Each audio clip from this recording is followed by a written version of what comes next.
بيكم يا اصحابي. النهارده هنكمل موضوعنا عن الفولكانوز.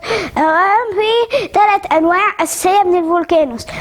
اول حاجه هو السندركون. السندركون ده زي الهضبه كده، هضبه بتطلع لافا، وده اضعف واحد في البراكين كلها. وتاني نوع هو الشيلد فولكانو. الشيلد فولكانو ده خطير جدا، بتبقى حفره عملاقه كده وبيطلع منها لافا كتير قوي، زي الموجودة مثلا في هاواي. والتالت حاجة هو ستريتو فولكانو. ستريتو فولكانو ده بقى الشكل اللي احنا عارفينه، وده اقوى واحد في البراكين كلها. طب اضرار البراكين ايه؟ بتطلع اش سام وغازات سامه وبتدمر الدنيا كلها.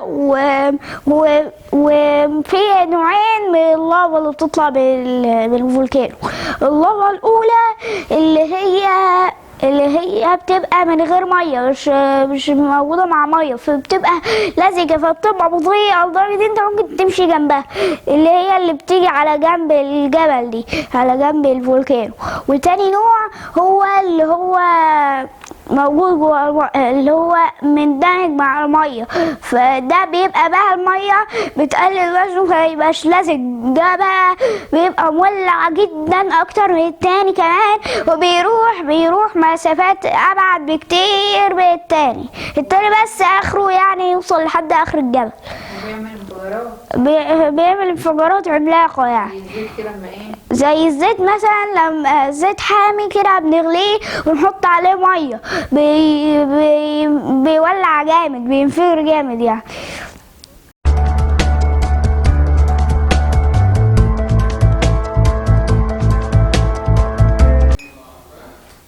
ودلوقتي احنا عرفنا الفولكانو، وعايزين بقى نشوف اي حاجه تشبه لنا بالفولكانو. احنا هنعمل تجربه دلوقتي تشبه لنا انفجار الفولكانو. اولا الكوبايه اللي معانا دي فيها خل، وهنا كربونات الصوديوم، ولو جربنا نحطهم على بعض كده هنلاقي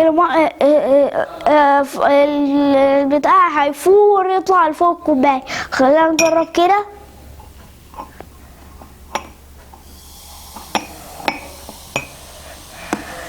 بيفور، شايفين كل شوية بيطلع لفوق، وده اكتر حاجة شبيهة بالبركان. ممكن يا اصحابي نكون خلصنا حصة الفولكانو. اتمنى تكونوا استفدتوا معانا. باي باي.